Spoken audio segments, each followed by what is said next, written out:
अस्सलाम वालेकुम, मेरा नाम है जहां हाशमी और ये है Toyota HiAce GL 2023 model. HiAce का ये जैपनीज वर्जन है और पाकिस्तान में हाईएस को सब जाता है कि ये सिर्फ लोकल ही है, जो कि लोकल रूट्स पे चलती है और सवारियां उठाती है। लेकिन हाईएस में हर तरह की गाड़ी ऑफर होती है टोयोटा की तरफ से ही। इसी हाईएस के अंदर कंपनी एम्बुलेंस बना के भी देती है, वैरायटी कार्स बना के भी देती है जो कि सेलिब्रिटीज के पास होती हैं, और इसके अलावा इसी में ही रोड साइड मेंटेनेंस वाली गाड़ियाँ भी आती हैं, और इसके अलावा फिर इस तरह की गाड़ियाँ भी आती हैं जो कि प्रॉपर टूरर होती हैं। अब हाईएस कहने को एक बेसिक सी वैन समझी जाती है, लेकिन इस स्पेसिफिक गाड़ी में इतने फीचर्स हैं जितने कि प्राडो भी ऑप्शनल ऑफर करती है। इसमें 360 कैमरास हैं, रडार है, पार्किंग सेंसर्स हैं, इंटीरियर बहुत लग्जरियस है, 11 सीटर है, 2 स्क्रीन हैं इसमें, और भी बहुत कुछ लग्जरियस है जो कि आपको यूजुअली बहुत ही कम गाड़ियों में देखने को मिलता है। तो ये गाड़ी एक प्रॉपर टूरर है और एक लग्जरी कार है। इसके डायरेक्ट कॉम्पिटिशन किया कार्निवल बनती है, लेकिन ये उससे बेहतर ऑप्शन है। इस तरह से कि ये टोयोटा है तो ये खराब नहीं होगी। फिर ये गाड़ी टेस्टेड है, इस पर इतनी लोकल चलती हैं वर्ल्ड वाइड, तो इसके पार्ट्स भी आपको इजीली मिल जाएंगे। मेंटेनेंस का भी कोई इशू नहीं है, हर बंदा इसका काम कर लेता है। इंजन भी इसमें 2TR है प्राडो वाला, तो इसको हर बंदा जानता है इंजन के लिहाज से। बाकी इसके अलावा टोयोटा की सपोर्ट पूरी दुनिया में ही है, तो ये गाड़ी आपको कहीं भी तंग नहीं करेगी। बाकी फीचर्स वगैरह मैं कवर करूँगा आगे जाके। फिलहाल अगर बात की जाए सबसे इंपॉर्टेंट चीज़ की, तो इसकी डिमांड है 1,22,00,000 रुपए। ये 23 मॉडल है, 25 इंपोर्ट है, GL है और सेकंड मोड स्पोर्ट के पास अवेलेबल है। अगर आपने इसके बारे में कोई इन्फॉर्मेशन लेनी है तो आप दिए गए नंबर पर कॉल कर सकते हैं, या फिर आप सेकंड मोड स्पोर्ट को विजिट कर सकते हैं, जो कि रावलपिंडी में DH के गेट 1 के ऑपोजिट लोकेटेड है। हमारी एक और ब्रांच भी है रावलपिंडी में मरी रोड पे। खैर, overall it's a great Hiace and today I am going to review it.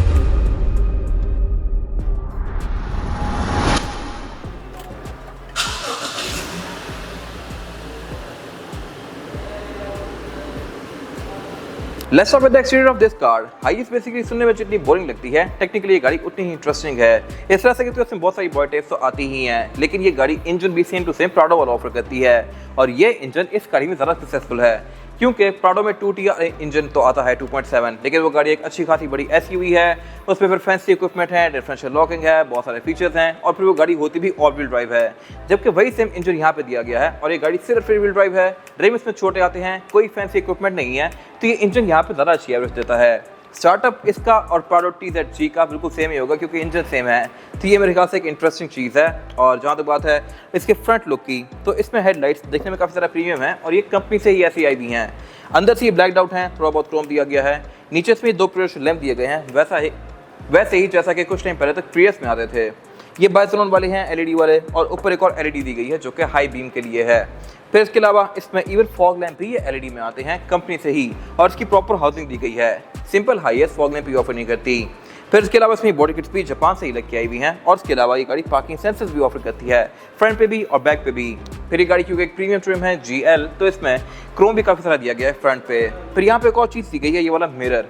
ये मिरर अगेन आम हाईएस में नहीं आता, बड़ी ट्रिम्स में आता है, बट प्राडो में ये मिरर तब आता है जब गाड़ी में 360 डिग्री कैमरा सेटअप ना हो, TXL में या TX वगैरह में। जबकि इस गाड़ी के केस में ये भी है और 360 डिग्री कैमरा सेटअप भी है। कैमरास यहाँ पे इसमें कंपनी से ही आए हुए हैं, वैसे ही जैसा कि Fiat वगैरह में आते हैं, और फ्रंट पे भी इसके कैमरा दिया गया है। तो ये मेरे ख्याल से एक बहुत ज़बरदस्त चीज़ है इस तरह की कंप्यूटर के लिए। बाकी इसके अलावा इसमें ये वाला एरिया ओपन होता है, यहाँ पे इसका विंडशील्ड वॉशर वगैरह डलता है। और अगर बात की जाए इस गाड़ी की साइड प्रोफाइल की, तो ये बेसिकली इसकी 5th जनरेशन है। इसको H200 कहते हैं। नई वाली शेप H300 है, ये 2004 से 2019 तक आई है। और इसके बाद वाली जो शेप आई है उसका नोज थोड़ा बहुत आगे निकाल दिया गया है। मेरे ख्याल से ये ज़्यादा खूबसूरत है। आपकी क्या राय है कमेंट सेक्शन में मेंशन कीजिएगा। फिर इसमें और भी काफ़ी सारे वर्जन आते हैं और हर रीजन की गाड़ी का नाम अलग है। अब इसमें एक कम्यूटर आती है, वो थाईलैंड की होती है। फिर रीगियस एस आती है जो कि जापान की होती है। फिर इसमें वेंचुरी आती है जो कि थाईलैंड की होती है, और इसमें फिर क्वांटम आती है जो कि साउथ अफ्रीका की होती है। ये गाड़ी GL है, जैपनीज इंपोर्ट है, और इसमें रीगियस भी आती होती है। बाकी इसके अलावा इस गाड़ी की साइड मिरर रिट्रैक्टेबल भी हैं। ये अगेन मेरे ख्याल से एक अच्छी चीज़ है, और इस पर यहाँ पे सारा क्रोम दिया गया है जो कि इसकी लुक्स को बेहतर बना रहा है। फिर इसके अलावा बाकी इसमें एंट्री एग्जिट भी आसान है अगर आपको आदत हो जाए तो। इसमें स्टेप जो है वो यहाँ पे दिया गया है, क्योंकि इसके बाकी के डोर के नीचे इसकी व्हील आर्च कंटिन्यू कर रही है। तो इसमें चढ़ने के लिए आप लेफ्ट से पहले लेफ्ट पाँव रखेंगे, राइट से पहले राइट पाँव रखेंगे, वरना अगर आपने राइट पाँव पहले रख दिया तो फिर इसमें चढ़ना काफ़ी मुश्किल हो जाता है। ये आपको आदत हो जाएगी अगर आप इसको थोड़ा सा यूज़ करेंगे तो। बाकी इसके अलावा इसमें स्मार्ट एंट्री भी दी गई है। चाबी इसकी पाकिस्तानी यारिस जैसी है, तो ये मेरे ख्याल से अगेन एक अच्छी चीज़ है। कीलेस एंट्री ये गाड़ी ऑफर करती है। और जैसा कि मैंने बताया कि ये गाड़ी काफ़ी इंटरेस्टिंग है, तो इसमें बॉडी टाइप्स भी 2 आती हैं, शॉर्ट व्हील और लॉन्ग व्हील। यस, हाईएस्ट में लॉन्ग व्हील बेस वर्जन आता है और ये लॉन्ग व्हील बेस ही है। लॉन्ग व्हील वाली गाड़ी 122 इंचेस लंबी होती है, जिसमें शॉर्ट व्हील होती है 102 इंचेस लंबी होती है, यानी कि 20 इंचेस का फ़र्क, और ये एक सिग्निफिकेंट फ़र्क है। बाकी इसके अलावा इसमें साइड पे डोर है ये पावर्ड है, लेकिन इस पर बात करेंगे आगे। बट अगर बात की जाए इसकी हाइट की तो ये गाड़ी ड्रॉप है कंपनी से ही, जापान से ये गाड़ी इतनी नीचे आई हुई है। और इसके टायर और रिम के बीच में हार्डली 2 उंगलियों का गैप है, इससे ज़्यादा गैप सिविक का होता है। तो ये भी इसकी लुक्स में एक अच्छा टच कर रहा है। रिम इसमें जापान से ही आए हुए हैं, एग्जैक्ट साइज वगैरह मैं कवर करूँगा आगे जाके। बॉडी किट्स इसमें यहाँ पे साइड स्कर्ट्स दी हुई हैं। और जहाँ तक बात है डोर की तो ये पावर्ड है, इसको अगर मैं इस तरह से छोड़ूंगा करके तो ये खुद पीछे जा रहा है, जबकि मोस्टली हाईएस्ट में ये आप हाथ से पीछे लेके जाते हैं। फिर इसमें 3 डोर गाड़ी भी आती है, 4 डोर भी आती है, 5 डोर भी आती है। ये गाड़ी 4 डोर है क्योंकि इसमें उधर डोर नहीं है, 2 डोर आगे, 1 डोर ये रहा, 1 डोर बैक पे, तो ये टोटल 4 डोर्स। और इसके अलावा बाकी यहाँ पे एंट्री एग्जिट आसान है, प्रॉपर स्टेप्स दिए गए हैं। और इसमें फिर ये लाइट भी दी गई है जो कि LED में है। अब इसमें एक और वर्जन भी आता है एम्बुलेंस वाला, उसमें यहाँ से स्टेप निकल के यहाँ पे नीचे भी आता है ताकि कोई डिसेबल बंदा आसानी से चढ़ सके इसके अंदर। या फिर इनमें स्लोप्स भी आती हैं कि लाइक आप स्लोप से व्हीलचेयर अंदर चढ़ा सकें। ये गाड़ी एक लग्जरी टूरर है। बाकी इसके अलावा सीट्स की कॉन्फ़िगरेशन कवर करेंगे आगे जाके। और जहाँ तक बात है इसकी विंडोज़ की तो ये टिंटेड ही आई हुई हैं कंपनी से, और ये पूरी एंड टू एंड कंटिन्यू करती हैं और फ्लश हैं। ये आई हुई ही टिंटेड हैं, पाकिस्तानी गाड़ी में टिंटेड नहीं होती ये। और इसके अलावा यहाँ से कुछ भी ओपन नहीं होता, अगर आपने इसमें ट्रैवल करना है तो आप AC ही यूज़ करेंगे। विंडो इसमें सिर्फ एक ही दी गई है राइट साइड पे, और भी छोटी सी है। बाकी इसके अलावा यहाँ पे चैनल्स हैं इसके डोर के लिए, ऊपर भी चैनल्स दिए गए हैं जो कि बेसिकली इसके गटर्स हैं। गटर्स अब इंग्लिश का वर्ड है और इसका मतलब ये होता है कि जिससे पानी या किसी चीज़ को आप चैनल कर सकें। इसकी रूफ पे जितनी बारिश होगी वो यहाँ पे आएगी, और यहाँ से या तो आगे गिरेगी या पीछे गिरेगी, जी वैगन वगैरह की तरह शीशों पे नहीं आएगी। और इसके अलावा बाकी यहाँ पे बिल्कुल सिंपल सी है, ये रेयर व्हील ड्राइव है। और जहाँ तक बात है इसका रेयर एंड की तो ये बिल्कुल प्लेन है, यहाँ पे कुछ भी खास नहीं दिया गया। और ये बैक से अच्छी खासी चौड़ी गाड़ी है। इसकी नई वाली शेप ऊपर से थोड़ी सी नीचे है तो वो गाड़ी और ज़्यादा चौड़ी लगती है। बट ये गाड़ी क्योंकि एक लग्जरियस वर्जन है तो यहाँ फीचर्स अच्छे हैं। इस तरह से कि विंडो टिंटेड है, यहाँ पे स्मार्ट अनलॉक दिया गया है ट्रंक के लिए, पार्किंग सेंसर दिए गए हैं बैक पे, टेल लाइट्स इसकी क्रिस्टल वाली हैं। और इसके अलावा इसमें रेयर कैमरा भी इनकॉर्पोरेट किया गया है डिग्गी के अंदर ही। प्रॉपर यहाँ पे एक पैनल दिया हुआ है जिसके अंदर इसका कैमरा है, वॉशर भी यहाँ पे दिया गया है, वाइपर भी दिया गया है। और इसके अलावा जहाँ तो बात है इसकी डिग्गी की तो ये बहुत ज़्यादा बड़ी है। इसको अगर मैं ओपन करता हूँ तो ये इतना बड़ा एरिया ओपन होगा। और बैक पे इसकी 4 सीट्स दी गई हैं। इन सीट्स को आप फोल्ड करके एक फ्लैट बेड बना सकते हैं या फिर ओपन करके यहाँ पे 4 लोग बिठा सकते हैं। और इसके अलावा इसको प्रॉपर बंद करने के लिए एक हुक भी दिया गया है यहाँ पे। डिग्गी इससे बड़ी शायरी मैंने कभी किसी गाड़ी की देखी हो, डिग्गी का दरवाज़ा। और बाकी इसके अलावा यहाँ पे कुछ खास है नहीं। और अब अगर बात की जाए इंटीरियर की तो इंटीरियर इसका लुक्स के लिहाज से तो बिल्कुल सिंपल सा है, लेकिन ये गाड़ी क्योंकि बड़ी ट्रिम है तो यहाँ फीचर्स अच्छे दिए गए हैं। लुक्स के लिहाज से बिल्कुल सब कुछ यहाँ बेसिक है। सबसे पहली चीज़ जो आप इसके इंटीरियर में नोटिस करेंगे वो है इसके एक्सीलरेटर की सिचुएशन। एक्सीलरेटर इसका राइट पे दिया गया है, लेकिन ब्रेक भी बिल्कुल सादी दी गई है। जहाँ भी यूजुअली गाड़ियों में ब्रेक आती है वहाँ पे इसका ये स्टीयरिंग का बेसिकली रॉड जा रहा है, तो ये मेरे ख्याल से एक अजीब चीज़ है। कैरी डब्बे की तरह इसका भी फ्रंट नहीं है और इसके रॉड के आगे जाने के लिए भी जगह नहीं है, तो ये ऐसे ही डायरेक्ट नीचे जा रहा है। लेफ्ट फेस का कुछ भी नहीं दिया गया। मैनुअल गाड़ियों में लेफ्ट फेस का क्लच आता है, बट इस गाड़ी के केस में सब कुछ आप यहीं से करेंगे।